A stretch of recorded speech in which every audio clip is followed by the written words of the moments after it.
حقیقت ہمارے سامنے رکھی ہے. ما یلفظ من قول الا لدیہ رقیب عتید.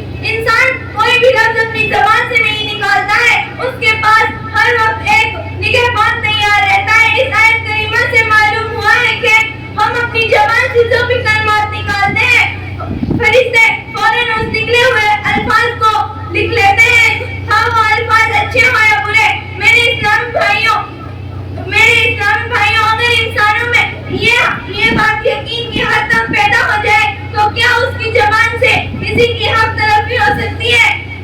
اسی طرح سورہ مومنون میں انسان کی بنیادی صفات میں سے ایک صفت یہ بھی بیان فرمائی گئی ہے, والذین هم عن اللغو معرضون, اور جو لوگ بات سے منہ موڑ لیتے ہیں. اس آیت کریمہ سے معلوم ہوتا ہے کہ انسان کی بنیادی صفات میں سے ایک لایانی باتوں سے بچنا بھی ہے, خواہ وہ زبان کے ذریعے ہو یا ہاتھوں کے ذریعے.